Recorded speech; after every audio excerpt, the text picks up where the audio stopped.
Todos os publicanos e pecadores aproximavam-se dele para ouvi-lo. Eles estavam se aproximando de Jesus Cristo. E aí, versículo 2. Mas os fariseus e os escribas o criticavam, dizendo: este recebe pecadores e come com eles. O versículo 1 e o versículo 2, o que vem após isso, é o que Jesus está tentando explicar para os fariseus. Por que que eles vivem e pensam desta maneira? Jesus estava tentando mostrar para os fariseus que eles não eram santos o bastante, conforme eles estavam pensando que eram. Que eles não eram bons o suficiente, conforme eles pensavam que eram. Então, a base aqui para toda essa explicação, todas as parábolas que Jesus vai contar aqui, que são 3 parábolas, apenas aqui no capítulo 15, é para tentar trazer clareza e entendimento na vida daqueles fariseus e na vida dos escribas. Os irmãos se lembram, os escribas e os fariseus, principalmente os fariseus, eram a seita religiosa da época mais rigorosa. Eles eram os mais rigorosos que existiam no tempo deles, a ponto daqueles homens andarem com filactérios, essas caixinhas de versículo que nós conhecemos. Muitos deles andavam pendurados no braço, com versículos na testa, e eles tinham ali um aparente zelo com as Sagradas Escrituras. Então era um grupo extremamente rigoroso, né? Uma seita rigorosíssima que tinha nos dias deles. E aí então esses homens, juntamente com os escribas, né, que eram também os intérpretes da lei, que ali não tinha a prensa como nós temos hoje, em larga escala, então precisava dos homens para fazerem as cópias.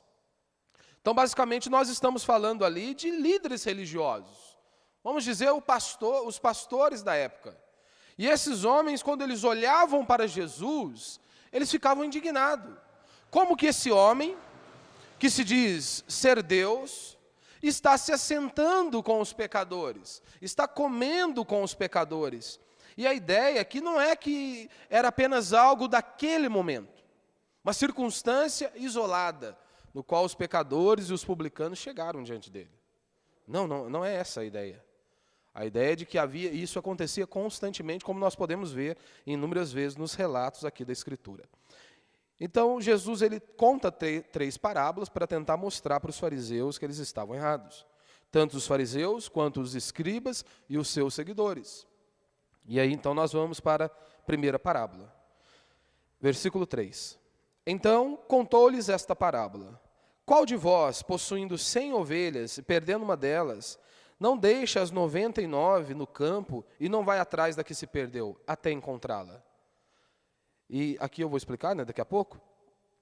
E quando a encontra, coloca sobre os ombros, cheio de alegria. E chegando em casa, reúne os amigos e vizinhos e lhe diz: alegrai-vos comigo, pois encontrei a minha ovelha perdida. Digo-vos que no céu haverá mais alegria por um pecador que se arrepende do que por 99 justos que não precisam de arrependimento. Então essa é a primeira parábola. Jesus traz a figura ali de um pastor, que ele tem um rebanho, e de repente uma das ovelhas se perdem, e aí Jesus está tentando mostrar para aqueles homens. Eu sei que algumas pessoas pensam o seguinte, olha, como diz aqui o versículo 7, digo-vos que no céu haverá mais alegria por um pecador que se arrepende do que por 99 justos que não precisam de arrependimento. Alguns, ao lerem esta passagem, eles interpretam o seguinte: Jesus está falando aqui dos anjos. Outros dizem, não, ele está falando aqui daquela pessoa que ela já foi redimida, mas ela não precisa, né? A ideia deles é o seguinte, ele já foi regenerado, o Espírito de Deus já habitou dentro dele. Então Jesus ele se alegra muito mais, Deus se alegra muito mais, quando um pecador se converte aqui de repente, né, de repentino. Então há muita festa no céu. Jesus fica mais alegre quando um pecador faz isso, do que aquele que serve a Deus, o serve durante toda a vida. E não é isso que o texto está dizendo, e vou tentar mostrar aqui ao longo da pregação. Versículo 8. Ou qual é a mulher que, tendo 10 dracmas e perdendo uma delas, não acende a candeia, dracma é a moeda, né? E não acende a candeia, não varre a casa, procurando com cuidado até encontrá-la. Ou seja, ela perdeu uma moeda, ela vai vasculhar a casa, em busca daquele tesouro perdido. E aí ele narra de novo mais uma vez. E quando a encontra, reúne as amigas e vizinhas, dizendo: alegrai-vos comigo, porque achei a dracma que eu havia perdido. Eu vos digo que assim há alegria na presença dos anjos de Deus por um pecador que se arrepende. E agora, talvez a parábola mais conhecida, né, no meio evangélico, é a parábola do filho pródigo. O pródigo é isso, é aquele homem que gasta à torto e direito. Ele não está preocupado com nada. Ele não está preocupado em fazer uma economia, ele vai gastando mesmo, não está nem aí. Que é todo o contexto da própria parábola. Versículo 11. Disse mais: certo homem tinha 2 filhos. O mais moço disse ao pai: pai, dá-me a parte dos bens que me cabe por herança. Então o pai repartiu os seus bens entre eles. Aqui é interessante, até mesmo nos nossos dias, quando um filho se levanta, né, e já exige a herança do pai, o pai em seu pleno vigor, não passa uma imagem tão boa assim. Parece que ele é um sanguessuga, um mercenário, que ele quer arrancar aquilo do pai. Se nos nossos dias isso já soa meio estranho, sei que muitos já, para evitar ali na frente maiores dores de cabeça, maiores problemas, já fazem um testamento, deixa tudo separadinho. Mas naquela época, você imagina um filho olhar para o pai e dizer: olha, dá-me a parte da herança. Em outras palavras, o que ele estava dizendo é o seguinte: eu estou pouco me lixando. Eu não estou nem aí para o que você pensa, se o senhor está bem ou não. Versículo 13. Poucos dias depois, o filho mais moço, juntando todas as suas coisas, partiu para um país distante e lá desperdiçou os seus bens, vivendo de modo irresponsável, vida louca. E depois de gastar tudo, houve naquele país uma grande fome, e ele começou a passar necessidade. Então se colocou a serviço de um cidadão do país, e este o mandou para os seus campos para cuidar de porcos. Ele desejava encher o estômago com as alfarrobas que os porcos comiam, mas não lhe dava nada, mas ninguém lhe dava nada. Ele, porém, caindo em si, disse: quantos empregados de meu pai têm fartura de comida, e eu estou aqui passando fome? Vou me levantar, irei até meu pai e lhe direi: pai, pequei contra o céu e contra ti. Não sou digno de ser chamado teu filho. Trata-me como um dos teus empregados. E aqui ele só estava pensando, né? Agora no verso 20. E levantando-se foi para o seu pai. Estando ele ainda longe, seu pai o viu. Encheu-se de compaixão e, correndo, lançou-se ao seu pescoço e o beijou. Que talvez para a cultura da época, Jesus contar essa parábola, né? E o pai com essa atitude já era um espanto também para aqueles homens. E o filho lhe disse: pai, pequei contra o céu e contra ti. Não sou mais digno de ser chamado teu filho. O pai nem deixou ele terminar, né? Deixa-me ser um dos teus empregados. Mas o pai disse aos servos: trazei depressa a melhor roupa e vestiu. Ponde-lhe um anel no dedo e sandálias nos pés. Trazei também o melhor bezerro e matai-o, comamos e alegramo-nos. Porque este meu filho estava morto e reviveu, havia-se perdido e foi achado, e começaram a se alegrar. E agora nós temos um personagem aqui que é fora de série. Personagem extremamente importante aqui dentro dessa parábola, que é o irmão mais velho. E aí diz aqui o texto: o filho mais velho estava no campo, e quando voltava, ao aproximar-se da casa, ouviu a música e as danças. E chamando um dos servos, perguntou-lhe o que era aquilo. E este lhe respondeu: teu irmão voltou e teu pai matou o bezerro, pois o recebeu são e salvo. Ao invés do cara se alegrar porque o irmão retornou à casa, que seria algo natural, uma alegria de ter o irmão, um companheiro ao lado. Mas diz o texto que não. Versículo 28. Mas ele se indignou e não quis entrar. Então o pai saiu e insistiu com ele. Ele, porém, respondeu ao pai: há tantos anos te sirvo, nunca desobedeci uma ordem tua. Mesmo assim, nunca me deste um cabrito para eu me alegrar com os meus amigos. Isso aqui tem uma grande possibilidade ou probabilidade de sermos nós sermos ele. Né? Quantas vezes nós não somos ingratos para com Deus, para com as pessoas que estão ao nosso lado. Você vê, ele olha para o pai e diz: olha, há quantos anos que eu te sirvo? Há quantos anos eu estou aqui fazendo. Não é isso que muitos evangélicos fazem? E se ele trouxer o dízimo ou a oferta dele, é então que complica as coisas para Deus, aonde ele diz, ó Senhor, eu sou fiel à tua casa, eu sou fiel nos dízimos das ofertas, mas o Senhor não tem me dado um cabrito. É óbvio que hoje ele não pede um cabrito, mas ele pede uma moto, ele pede um carro, ele pede algo para Deus. E fica naquela expectativa. Versículo 30. Chegando, porém, este teu filho, né, olha a maneira que ele trata o irmão. Ele nem chama o rapaz de irmão. Chegando, porém, este teu filho, que desperdiçou os teus bens com prostituta, mataste para ele o melhor bezerro. O que ele estava dizendo é o seguinte, o cara curtiu, fez vida louca, gastou dinheiro aí em balada, com prostituta, e aí o Senhor matou o melhor bezerro para ele. O pai, mais uma vez, está tentando mostrar para aquele filho, para o filho mais velho, que ele é importante, como diz aqui no verso 31. Mas o pai lhe disse, filho, tu sempre estás comigo, e tudo que é meu é teu. Ou seja, mais uma vez o pai está tentando mostrar, olha, isso aqui tudo que eu tenho é seu, você sabe disso. Você é tão amado quanto ele. Versículo 32. Mas era justo festejarmos e nos alegrarmos, pois este teu irmão estava morto e reviveu, havia se perdido e foi achado.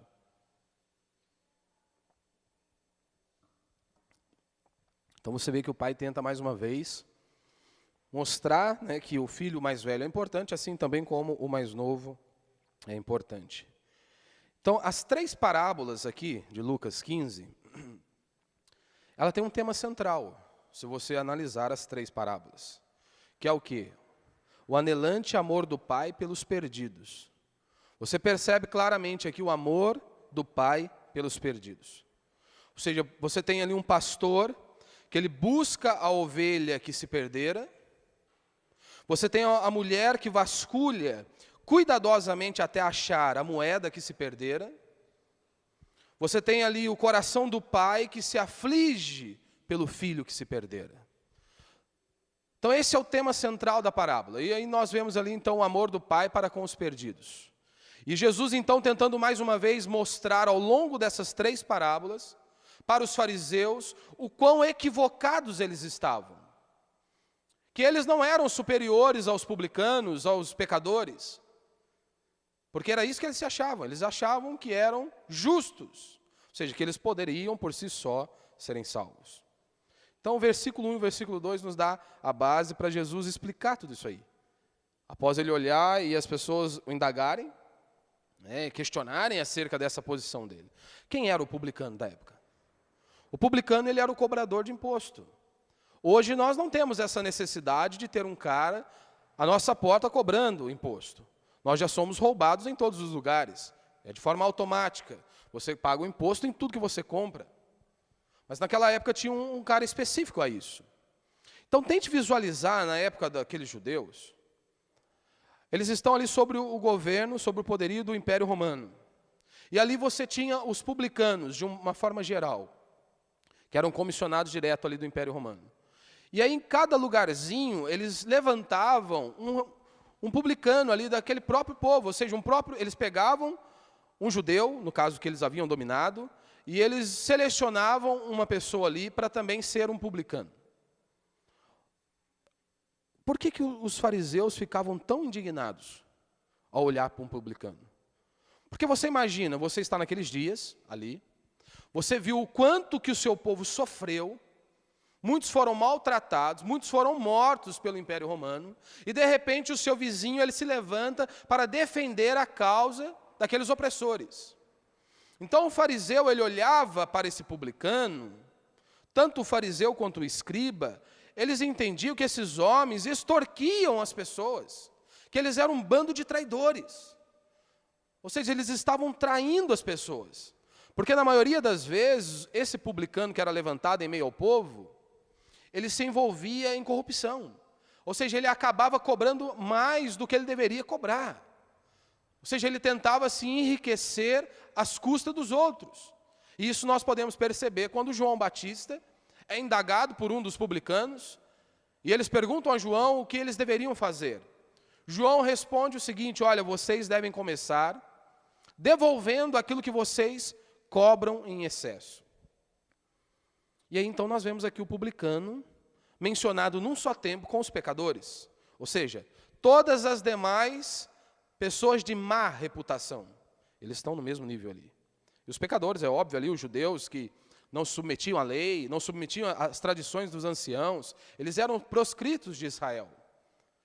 O ódio dos fariseus e dos escribas pelos publicanos e pecadores é bem conhecido, é algo notório. Então, na cabeça do fariseu, quando ele olha para Jesus, que se diz o próprio Deus, eles não conseguiam conceber aquela ideia de como que esse homem diz ser Deus, enviado de Deus, o próprio Deus, como que ele se associa com esse tipo de gente. É isso que passava na cabeça do fariseu. Porque quando eles olhavam por uma pessoa que se compadecia por esses desprezados, ou seja, os publicanos e os pecadores, na cabeça deles era o seguinte: esse homem tem o mesmo caráter deles. É por isso que ele se assenta com eles. Então, associar-se com pessoas deste tipo era considerado contagiante. Comer com eles, então, era um ultraje. Era algo inadmissível o que Jesus fazia ao se assentar com os publicanos e pecadores. No versículo 2, os fariseus e os escribas o criticavam, dizendo: este recebe e come com pecadores. Recebe pecadores e come com eles. Eles não conseguiam ver que esta era a missão de Jesus, vir ao encontro dos perdidos, daqueles que eram ali os desprezados, daqueles que se viam de fato como pecadores. E é isso que ele está tentando mostrar ao longo de toda a parábola. De todas as parábolas ele está tentando mostrar isso. No versículo 3 e 4 ele diz, qual de vós, possuindo 100 ovelhas e perdendo uma delas, não deixa as 99 no campo e não vai atrás da que se perdeu até encontrá-la? Ele está tentando mostrar, olha, vocês estão equivocados, fariseus. Vocês se acham superiores aos publicanos, aos pecadores. Vocês estão completamente equivocados. E hoje eu estou aqui dando uma oportunidade para vocês se arrependerem. A imagem que Jesus apresenta para eles, olha, de um pastor, deixa as 99 e vai atrás em busca da ovelha perdida, isso estava muito claro na cabeça de um fariseu. Ou seja, era algo muito fresco na memória deles. Ou seja, um pastor ali do Oriente Médio, tem a imagem, Rocha? É isso aqui. Então a imagem ali é do quê? Ele põe a ovelha no seu pescoço, puxa as patinhas dela ali, próximo ao rosto. Então o que Jesus estava mostrando para eles, ou seja, esse cenário de um pastor largando as 99 e indo em busca da ovelha perdida, era algo muito familiar. Era algo muito familiar. Ou seja, ele usou isso para ilustrar o que, segundo Deus, segundo a vontade de Deus, se deveria fazer com uma ovelha perdida. Ou seja, nós estamos ali para anunciar, para pregar, para levar a mensagem. Mais uma vez, ele está confrontando ali as atitudes dos fariseus e dos escribas em relação aos publicanos e aos pecadores. E é claro, principalmente os fariseus ali, os escribas, eles conheciam as preciosas promessas do Antigo Testamento. Como, por exemplo, o Salmo 23, o Senhor é o meu pastor e nada me faltará. Quando ele vai para Isaías, capítulo 40, versículo 11, que o pastor ele pega a ovelha no colo, cuida daquela ovelha. E ali há uma grande festa, como diz o versículo 5 e 6. E quando a encontra, coloca sobre os ombros, como a foto, cheio de alegria, e chegando em casa, reúne os amigos e vizinhos e lhe diz: alegrai-vos comigo, pois encontrei a minha ovelha perdida. Ou seja, a ideia não é de uma busca apenas para cumprir um cronograma. Não é para, vamos fazer essa busca para dizer que nós não estamos preocupados com essa ovelha. Não. A ideia do texto é de uma busca, mesmo que consuma tempo, mesmo que seja fisicamente exaustiva, o pastor só para após encontrar essa ovelha. Essa é a ideia do texto. Ou seja, o pastor ele se regozija. Isso não porque apenas ele recuperou algo material, mas ele está feliz porque ele encontrou a ovelha que ele ama, que faz parte ali do seu cuidado, está sob o cuidado dele. E aí ele diz, no verso 7, digo-vos que no céu haverá mais alegria por um pecador que se arrepende do que por 99 justos que não precisam de arrependimento. A pergunta é, que tipo de pessoas Jesus tinha em mente quando ele falou das 99 pessoas justas? Que tipo de pessoa Jesus tinha em mente quando ele falou das 99 pessoas justas? Que tipo de pessoa? Será que é ali o cristão, o redimido, são os anjos? Porque ele está dizendo, olha, se alegrará por um pecador que se converte. O que Jesus estava tentando mostrar para os fariseus era o seguinte, olha, há muito mais alegria no céu por um pecador que se converte do que por 99 pessoas que são justas aos seus próprios olhos. Que é o caso de vocês, ó fariseus. Vocês se acham justos aos seus próprios olhos. Ou seja, o termo justo, ou seja, ele é salvo, ele é justificado. Então, na cabeça do fariseu, ele era justificado, ele tinha esse poder, né? Ou seja, devido às atitudes deles, às obras que eles praticavam, ele se achava digno de um dia poder estar com Deus por conta dos seus próprios méritos. Então, Jesus está tentando mostrar para eles, vocês estão equivocados, vocês estão errados. E por isso o tema da mensagem, né? Todos os bonzinhos estão no inferno. Quem eram, né? Como eu acabei de dizer, esses dois grupos. O publicano era esse camarada, que na Olimpíadas de Pecadores, o publicano ganhava disparado. Então, por isso, eles não engoliam isso. O interessante é que em Lucas capítulo 5, versículo 27, diz que Jesus comia com um monte de publicanos. Pior, ele escolheu um publicano para ser o seu discípulo, para ser apóstolo. Aqueles homens não conseguiam engolir isso. Quem eram esses líderes judeus?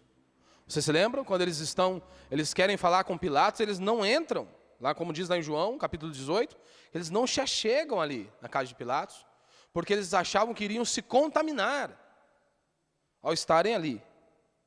O fariseu, aquele grupo, aqueles homens jejuavam 2 vezes por semana. 2 vezes por semana. Eles oravam em público. Esses homens frequentavam o templo, eles eram dizimistas. E eles eram extremamente rigorosos, eles davam o dízimo do endro, da hortelã e do cominho. Se você conhece esses negocinhos aí, esses temperinhos, você sabe, é um negócio baratinho pra caramba. Aqueles homens eram extremamente rigorosos quanto a isso. Separavam o dízimo daquela vendinha que eles davam ali. O resumo da autoimagem do fariseu, nós podemos ver Jesus descrevendo em Lucas capítulo 18, quando ele vai contar outra parábola. Em Lucas 18, versículo 9, diz o seguinte, olha, contou também esta parábola a alguns que confiavam em si mesmo, achando-se justos, e desprezavam os outros.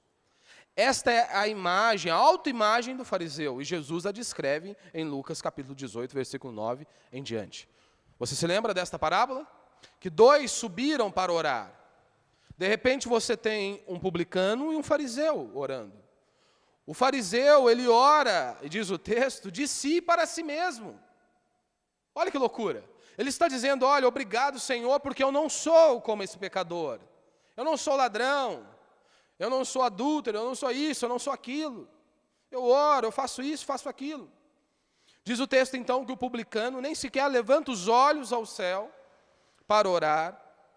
Ou seja, ele se vê como um pecador, como um limitado. Ele sabe quem ele é. E aí o texto diz o seguinte, que um desceu justificado, ou seja, salvo. Um desceu salvo. E ao contrário do que talvez hoje nós poderíamos avaliar que seria o fariseu, não, o texto diz que foi o publicano. Foi aquele que reconheceu os erros e os pecados, que desceu justificado. O grande problema é que o fariseu, ele se enxerga como justo. E ele via o publicano com os pecados dele, ou seja, que ele é um pecador. Você pode estar aqui nesta noite e você ser um fariseu. Você pode estar há alguns anos frequentando a nossa comunidade, ou qualquer outra comunidade, e ser um fariseu. Pode ser fiel, seja no seu dízimo, na sua oferta, e mesmo assim ser um fariseu. Esses homens, os fariseus e os escribas, eles se achavam justos. Esta era a autoimagem deles. A pergunta é, mas como Jesus via esses homens? Como que Jesus via esses homens? E é simples. Um bando de corrupto. Um bando de pilantra. É isso que nós vemos ao longo da Escritura. Jesus olha para aqueles homens e diz: olha, tudo que vocês fazem é para se aparecer. Vocês buscam os melhores lugares, porque vocês querem os seus nomes sendo enaltecido, elevado entre os homens. Vocês roubam as viúvas. E os caras eram tão safados que, para eles não contribuírem financeiramente com os pais, eles diziam o seguinte: olha, isso aqui é corbã ao Senhor, é oferta a Deus. Mas não é porque eles amavam a Deus, não. Simplesmente porque eles eram um bando de avarento, eles não queriam contribuir com os pais, eles não queriam honrar os pais. Então eles davam uma desculpinha esfarrapada de que aquilo era para Deus. Aqueles homens odiavam a Deus. Sim, odiavam. Ora, eles odiavam a Jesus. Eles odiavam a Jesus. Então nós não podemos nos esquecer que quando você vai por uma parábola, você precisa interpretar essa parábola com o restante da Escritura. Será mesmo se essas 99 ovelhas são os cristãos? Será se essas 99 ovelhas são os anjos? Será se existem esses 99 justos que Jesus falou? Ele está usando uma figura de linguagem ali, ele está tentando transmitir uma mensagem. Porque quando você olha para a Escritura, todos os homens são maus. Esse é o estado da civilização humana sem Deus, todos caídos, todos condenados, todos debaixo da ira de Deus. É assim que a palavra de Deus nos descreve. Romanos capítulo 3, Paulo diz isso, que não há um justo, nenhum sequer. E note que quando Paulo ele diz, olha, não há nenhum justo, ele reforça nenhum sequer, para não deixar margem alguma, uma dúvida, né? Porque às vezes nós dizemos o seguinte: todo mundo foi à festa. Puxa, mas todo mundo mesmo foi à festa? Não, você está tentando expressar que a maioria foi à festa. Então, para não existir essa dúvida, não há nenhum justo sequer, não há nenhum justo. Então, para não ter dúvida, Paulo diz, nenhum sequer. Ou seja, esse é o estado da humanidade, sem Deus. Todos pecadores, todos condenados. Ninguém pode se salvar. Jesus diz isso, que não há um homem justo. Então é claro que as 99 aqui é uma referência aos líderes judeus que não reconheciam os seus pecados. Essa é a história. Então, primeiro princípio, pode ficar tranquilo que são 2 apenas. Primeiro, Jesus comeu com pecadores, pois do contrário almoçaria sozinho. Essa é a verdade. A ovelha perdida, o publicano, nós já conhecemos, já reconhecemos ali na história. Eles são os pecadores. As 99, como alguns pensam, são aqueles que já se arrependeram. Não, ele está falando daqueles que já se arrependeram. Então, imagine comigo. O céu está mais feliz por um convertido repentino do que por aqueles que já servem a Deus a vida inteira? Isso é uma loucura. Não faz sentido. Lá no céu há festa quando um pecador, né, um convertido repentino aqui, do que aquele que serviu a Deus a vida inteira. Não faz sentido. E outra, mesmo um cristão genuíno, aquele que o Espírito de Deus habita dentro dele, ele necessita de arrependimento constante. É algo diário, nós precisamos nos prostrarmos diante de Deus, nos arrependermos dos nossos pecados, das nossas falhas. É algo constante, mesmo que o Espírito de Deus habite em você. Você precisa, todos os dias, se dobrar diante de Deus e clamá-lo, e se arrepender dos seus pecados. Então não faz sentido. E os anjos, também não faz sentido à luz da resposta que Cristo queria dar aos fariseus, que se achavam justos. Porque você se lembra? Então, o versículo 1 e o 2 dá a base para Jesus contar essas parábolas. E ele está tentando mostrar para os fariseus isso. Vocês se acham justos. Então, é claro que os 99 aqui são os fariseus que achavam que não tinham a necessidade de arrependimento. Em Lucas capítulo 5, Jesus respondendo a mesma pergunta, ele chama ironicamente os fariseus de justos, como diz Lucas 5,31. Jesus lhe respondeu, os sãos não precisam de médico, mas sim os doentes.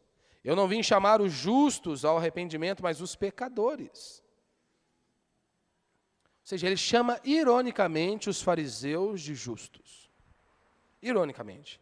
Jesus mesmo disse que não existe um justo. Você se lembra quando aquele jovem chega, quando indaga um bom mestre? Ele diz, bom é Deus. Por quê? Tentando mostrar, olha, se você olha para mim e acha que eu sou apenas um homem, não, eu sou Deus. Bom é só Deus. O irmão mais velho aqui, olha a audácia que ele teve. Nunca transgredi, não desobedeci uma ordem tua. Se você tem filho, você sabe que isso aqui é algo impossível. O cara era pilantra, né? Nunca desobedeci uma ordem tua. Você olha para os publicanos roubavam os judeus. Você olha para os fariseus, eles roubavam as velhinhas.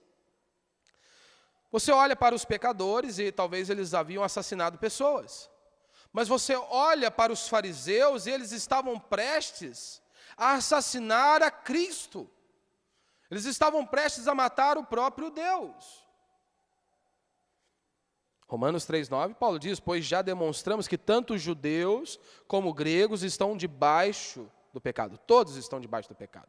Todos estão condenados. Por quê? Os fariseus estavam tão longe da salvação. Por quê? Que os fariseus estavam tão longe da salvação. Será se os pecados deles eram piores do que dos publicanos e dos pecadores? Claro que não. É porque eles achavam que eles não tinham pecado. Por isso que a salvação estava tão longe daqueles homens. O mundo sem Deus é assim. Eles se acham justos, não é? Hoje nós olhamos para a civilização humana e o homem ele se acha justo.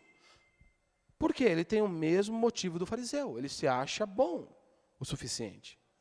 E eles então começam a criarem as suas próprias leis, como os fariseus faziam em seus dias. Eles criavam as leis deles, e então eles se enquadravam naquelas leis. Então, aos olhos das outras pessoas, eles eram bons, porque eles cumpriam todas aquelas coisas.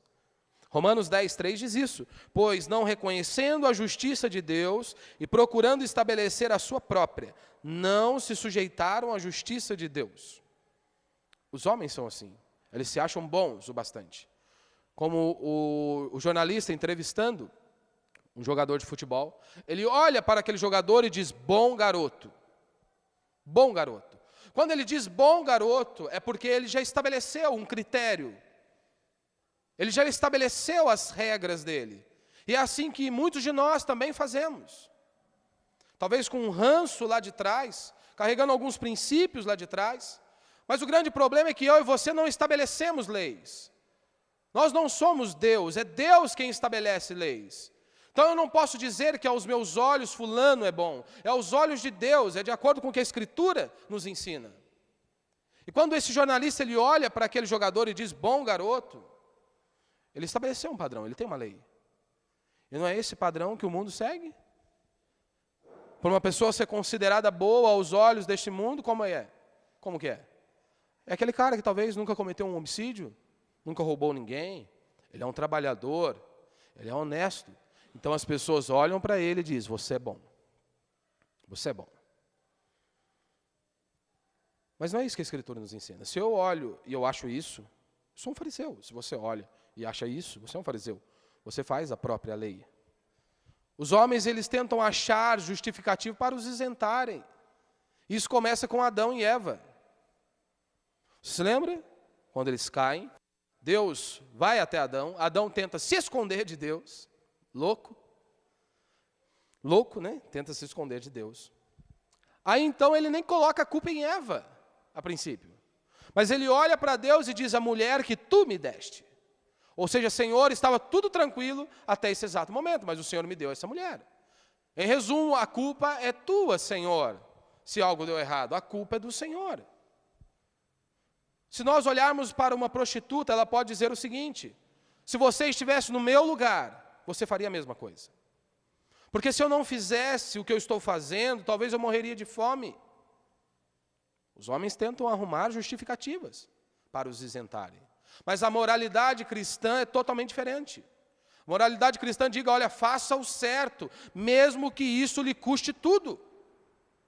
Não há justificativa. Moralidade cristã nos ensina isso, faça o certo, mesmo que isso lhe custe tudo. Não foi isso que Jesus disse? Se você quer me seguir, negue a si mesmo. Negue a si mesmo, se preciso você vai negar os pais, qualquer outra coisa, por amor a mim. É interessante, né, que quando você vai a um velório, no dia do velório todo mundo é bom, né? Já percebeu? Morreu o Zé. Chega lá no velório. Ainda bem que não vai falar com o morto, né? Ainda bem que você não vai falar com o morto, mas as conversas sempre são as mesmas. O cara era um pilantra, um safado, traía a mulher dele. Um nó cego do caramba. Daí tá lá, todo mundo. Mas fulano é uma boa pessoa, né? Bando mentiroso, ainda está no velório, ainda está mentindo. Mas é assim que as pessoas se posicionam. A salvação não está longe da prostituta ou do bandido. A salvação está longe de qualquer homem que se considere bom. Essa é a verdade. A salvação não está longe da prostituta ou do bandido, mas ela está longe de qualquer homem que se ache bom o bastante, que se considere bom o bastante, que ele é digno de um dia estar com Deus. A salvação está longe dele. Se você está aqui nessa noite, você acha que um dia você estará com Deus por conta dos seus méritos, a salvação está completamente longe de você se você não se arrepender. É isso que a Escritura nos ensina. O mundo não está dividido entre maus e bons, como muitos pensam. Não há esta divisão na civilização humana, entre maus e bons. Não existe isso. O mundo é dividido entre pecadores que reconhecem que são pecadores e pecadores que não reconhecem a sua perdição. Quando se trata do homem, da civilização humana, é assim. Todos pecaram. As 100 ovelhas ou 100 homens são pecadores. O mundo está dividido entre pecadores que reconhecem os seus pecados e pecadores que continuam ali impenitentes, que eles não reconhecem a sua perdição. Interessante que aqui o filho pródigo, diz o texto, que ele caiu em si. Ou seja, ele foi despertado. Você se lembra de Pedro? Acontece o mesmo com Pedro.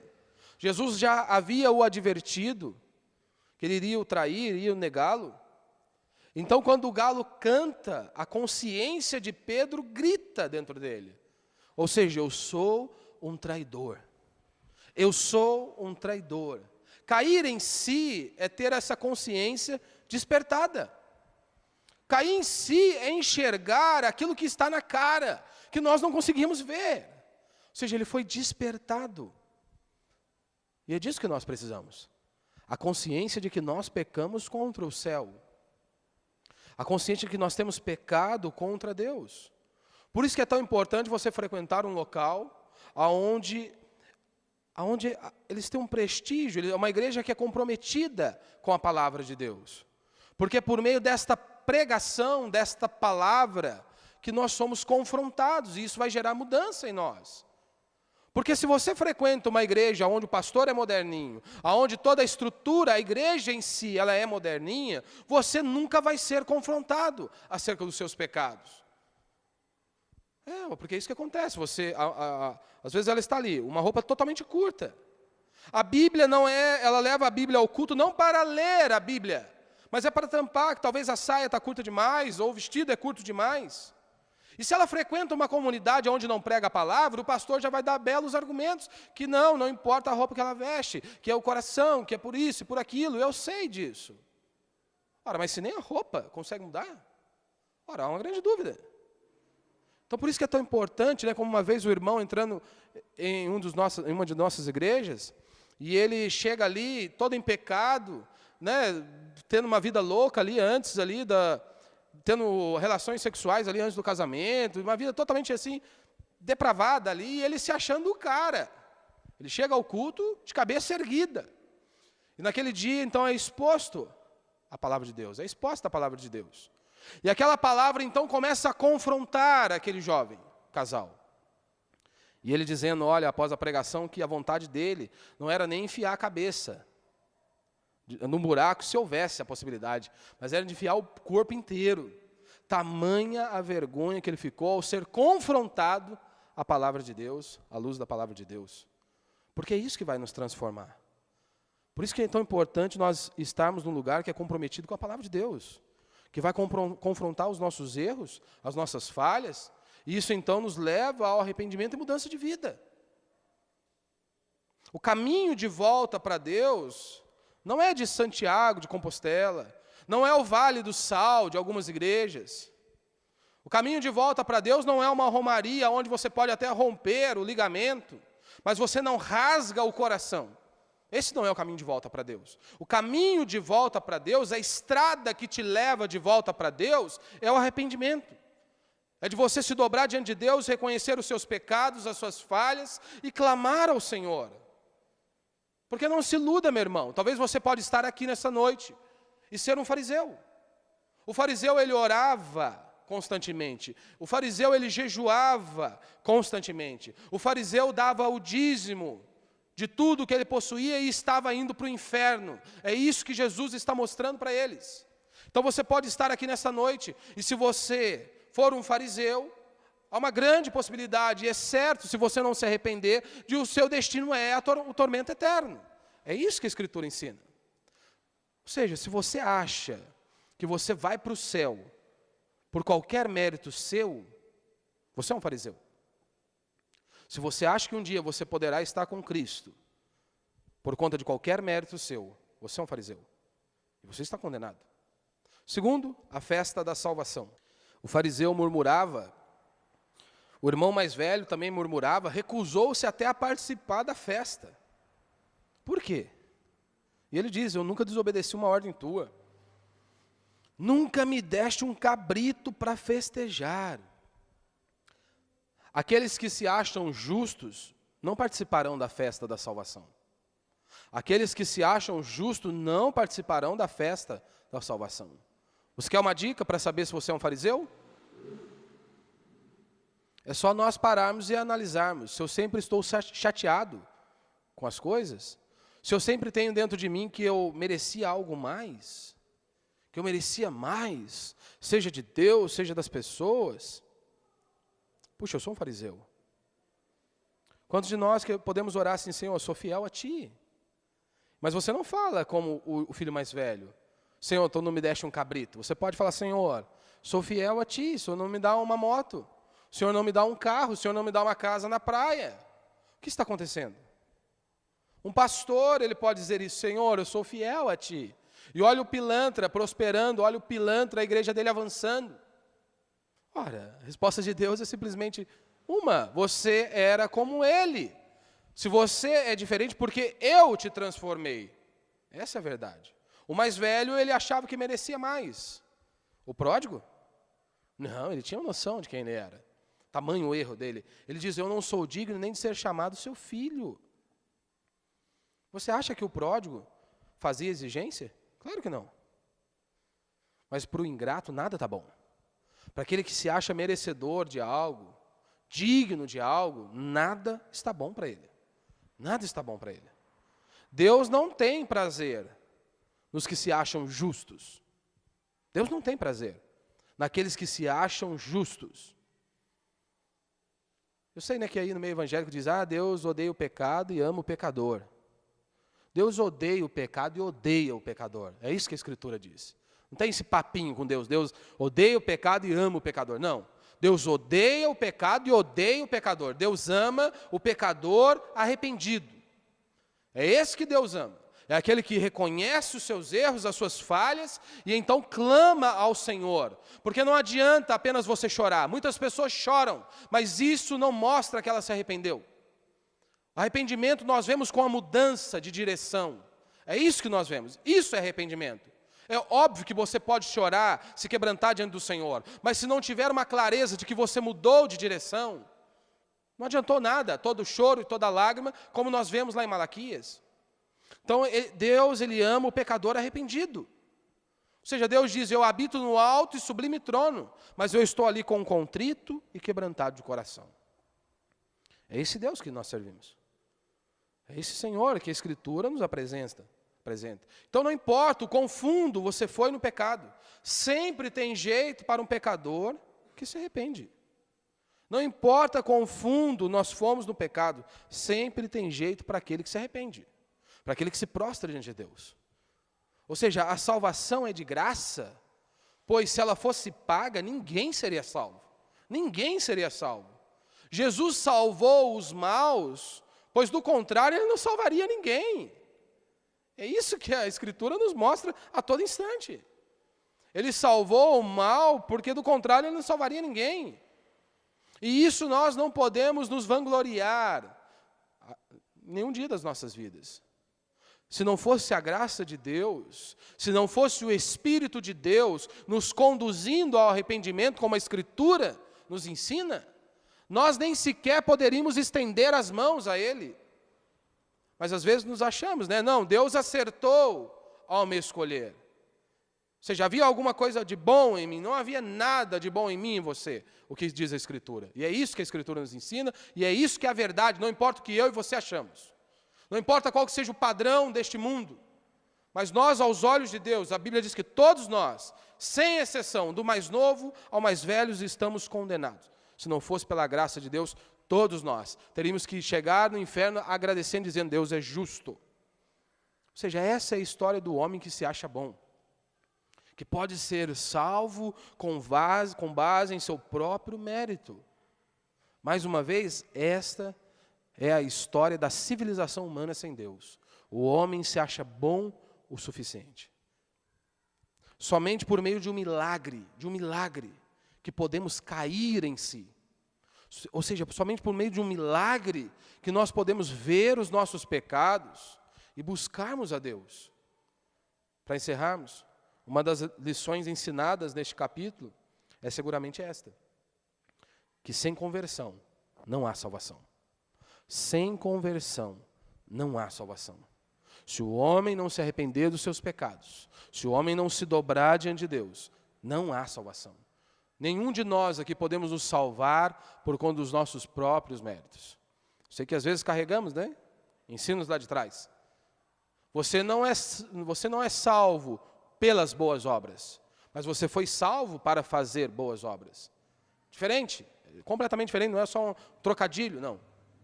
Você não é salvo pelas obras, mas você é salvo para as boas obras. Você é salvo por aquilo que Cristo fez na cruz do Calvário. Se não fosse por Ele, eu e você estaríamos condenados, diz a Escritura.